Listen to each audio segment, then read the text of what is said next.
In this third installment of the Convolver tutorial series, we're going to start our look at working with the impulse responses. In the first video, I briefly touched base on what an impulse response is. So before we dive in, let's recap. An impulse response is a recording that is made of an acoustic space.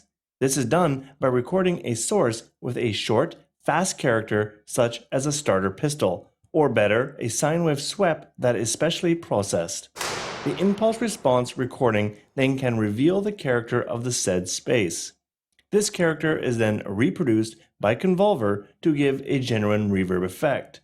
Needless to say that if no impulse response is loaded, Convolver will produce no effect.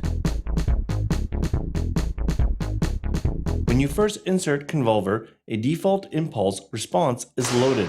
You can audition the impulse response by clicking the play button. The character of the acoustic space you hear in the impulse response will be the character of the reverb that is created. If you wish to use a different recording as your impulse response, there are a few ways to do so. You could click on the Browse Impulse Response button, and if your browser window is open, the browser will automatically focus to the folder that holds the included impulse response recordings. The included impulse responses are placed in folders according to their character. There are impulse recordings from real spaces,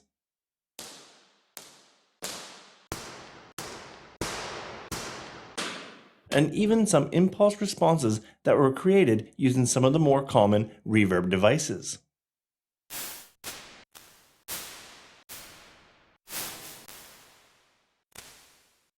When you find one you like, you can simply click and drag it to the impulse editor to load it in Convolver.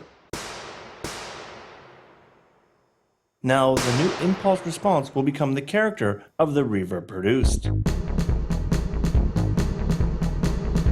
Another good idea would be to load up some impulse responses on the fly so you can hear the effect right away.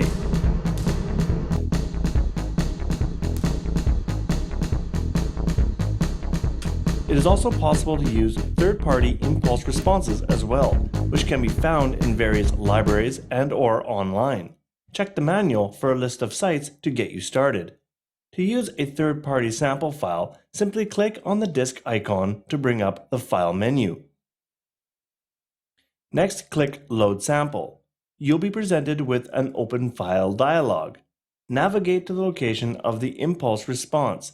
Select the desired impulse response file and click Open. The impulse response file will be loaded into Convolver. It is possible to get some more information on the format of the impulse response file being used. Here you can see the sample rate of the file. You can also see the bit depth of the file here. You can also convert the bit depth of the file being played back by clicking on this icon. You can see how many channels are in the file, if it is a mono or stereo file. And as with the bit depth, you can change the number of channels used by clicking on the channels icon. By right-clicking on the title of the impulse response, a dialog will appear where you can enter some additional information about the file as well as changing the title.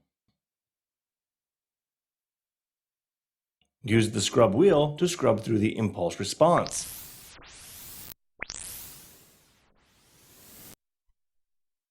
You can also alter the view between the waveform and spectrum views with the view icon. This can also be done from the view menu. So, in this video, we took a look at how to load up pre-recorded impulse responses to create the reverb character. In the next video, we'll take a look at how to record your own impulse responses directly into Convolver.